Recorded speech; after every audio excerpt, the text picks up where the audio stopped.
So just a quick update and probably the last part to the Nissan Leaf battery that I have. So basically the biggest difference you see from the last video is I had to tore the pack apart again and reconfigure it. Unfortunately, it was a pretty dumb mistake of not checking my inverter. My fault. Not checking my Snyder inverter, that the cutoff voltage on my inverter can only go from 38 volt to 48 volts, meaning that the lowest set point that I can set my inverter to cut off is at 48 volts.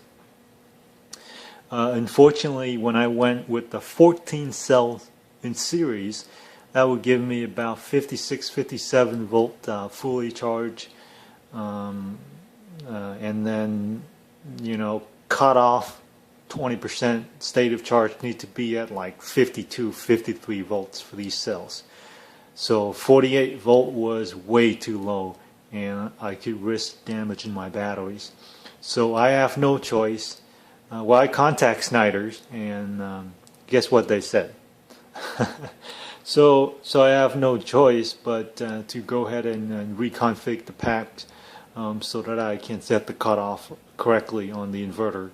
So I have to went back and go back to 12 cell setup, which is fully charged to about, or 90% charge is at about 49 volts. So that's what I had to do. So basically it's really simple. Instead of 6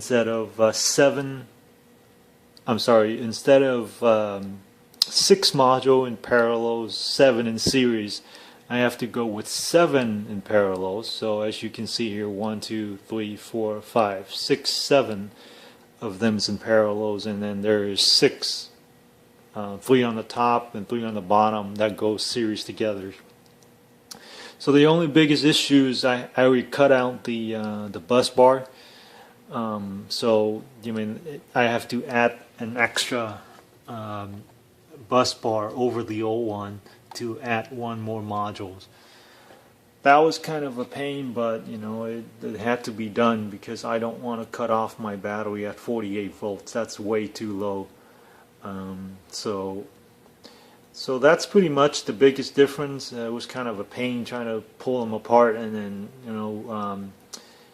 put them back together and tighten them down again, because they do expand quite a bit, and you have to compress them and then tighten it. So to show you the battery side, the performance has been absolutely amazing. I mean, I don't even know why I wasted money on lead acid before, or AGM per se. Should have went straight to lithiums and be done with it. So what you see right here, the other thing is after I reconfig the packs, positive end up being way down here instead of up here. So my wire was like an inch shorter than it needed to be. So what I had to do was I put an extra bus bar and then another extra piece of bus bar, and I added the fuse. So the fuse that you see right here actually came from the Nissan battery itself.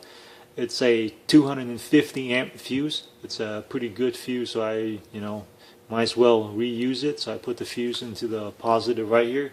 So that ended up working pretty well, and that gave me an extra few inches for my positive, and the lead is now long enough. So that worked out pretty good. The other thing would be how well these packs hold the voltage. It holds the voltage extremely well. So I didn't even get to fully charge my battery today because it's a cloudy day. But the battery right now it's at 47.9, and then it's at 80%. But this 80%, I did it differently. So you can tell the midnight how big of a battery bank you got. And right now, each of the module is 66 amp hours, and I have 7 of them in parallels. So technically that gives me about 400 and I think 450, 460 amp hours. But I only put into the midnight 70% of that, which is about 350 amp hours. Because I figure I will only charge the battery to 90% max, and then I will only discharge them down to 20%. So instead of putting in the 450 amps hour, I only put in 350 amps hour. So that's how I did it, but I'm not sure if that's a good way to do it or not. And I figure this battery already lost a little bit of capacity too, so it's better to be safe. So right now, as you see, my house is using my total uses on my house about 221 watts continuous. So that's about 4.8 amps at 48 volts. So that worked out pretty good. The only issue that I'm having right now, and I'm not sure if anybody else is using lithium is having the same issue, is that the midnight charger, it wasn't quite designed, or I don't know if there's any charger that can fix this issue. What happened is with lithium battery, they hold the voltage so well. So let's say that you don't even fully charge the battery. I only charge it to 90%, which is like 49 volts. So let's say the battery gets to 49 volts, and then you go to float. But I set all of the float and absorb to be almost the same voltage anyway. So let's say your battery is fully charged, and then you put a big low into your inverter, pull a big low, let's say a 50 amps low at 48 volts. And you have solar coming in, but because the battery hold voltage so well that let's say that it was at 47.9 and you put a 50 amps low on it, the batteries stay the same. And it doesn't drop any voltage, not even 0.10 of a volt. So what's happening? The Classic doesn't know that there's a big low on it because it's based on voltage.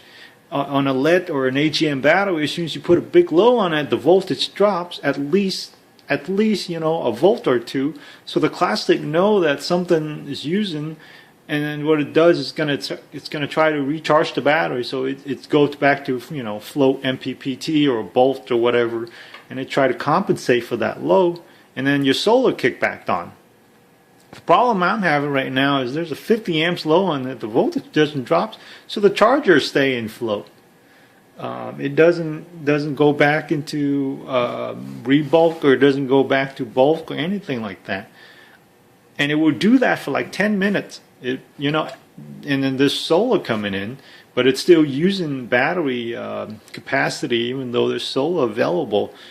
And I contacted Midnight, and they said that don't really have an answer for it, because all they told me is that the Classic 150 is designed for AGM and lead battery, and it wasn't designed for lithium. So that's basically the answer. So that's the only drawback that I have with the lithium bank. I'm not sure if anybody's having the same issue. Oh, so the other thing I want to talk about is the voltage balancing. So I was able to check the voltage when the battery is at 90% or so charge, and at about 20% left. So basically at the high and at the low. And believe it or not, yeah, I guess you're going to have to take my word on it, because I only have one hand right now and I can't film and to measure the voltage at the same time. But basically, surprisingly, they are within 0.002 of a volt with each other's. So no BMS is necessary. So I'm really happy about that.